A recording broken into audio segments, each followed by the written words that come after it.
especially if you're doing it for some sort of a psychedelic purposes. You're trying to like elevate yourself by freezing yourself in their cold, swampy waters, freeing yourself.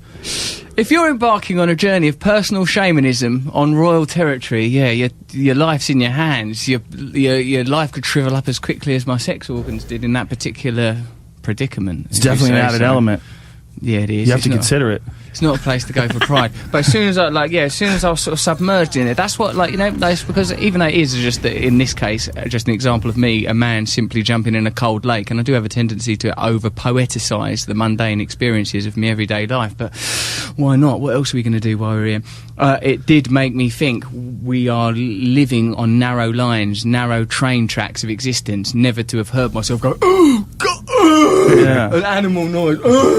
I'm capable of that. So sort of almost like an anti-orgasm, like a negative orgasm. So if you would repeat, if you would, before what you said before you got on camera, how it represents the subconscious and that going into the murky depths. I thought you'd like that, mate. Yeah. What it is in fairy stories, myths, and religion. Personally, if you're not into him already, I reckon you'd well love. Is a man, an American scholar called Joseph Campbell, who's a cultural mythologist, and he studied various religions and folk tales and found corollaries and comparisons and consistencies, and sort of said that where there are consistencies, there's truth. If there's some Icelandic myth and it's telling basically the same story as some African story or some Native American story or some daft Celtic folk tale, why are human beings dislocated all over the world coming up with the same stories, coming up with the same experiences? Well, often in these stories, the forest is used as the unconscious. Not only the forest represents the unconscious, often in mythology, and you know, when a character has to go into the woods, that means you've got to go into yourself, you're going to have to go into new territory.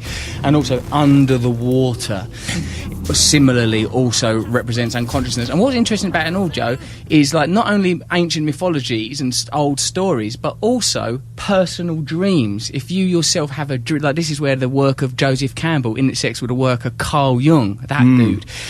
He noticed that people in their personal myths, that Joseph Campbell says, dreams are private myths, myths are public dreams. In people's personal dreams, they come up with images, archetypes and stories that can also be found in fairy tales. You know, just someone asleep goes, oh, I was just walking and I went into the woods and I met this old woman in the woods and she told me that everything was going to be okay, and then she put up her hood, and when she took her hood down again, it was my mother's face. It's like people are inventing their own myth, like it's because of course all culture is created by consciousness, so on some level it's in us individually.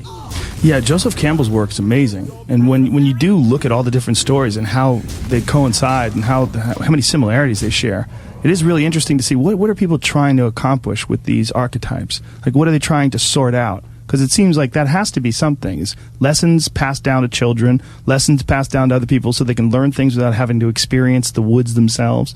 But then there's also some sort of archetypes that they're sort of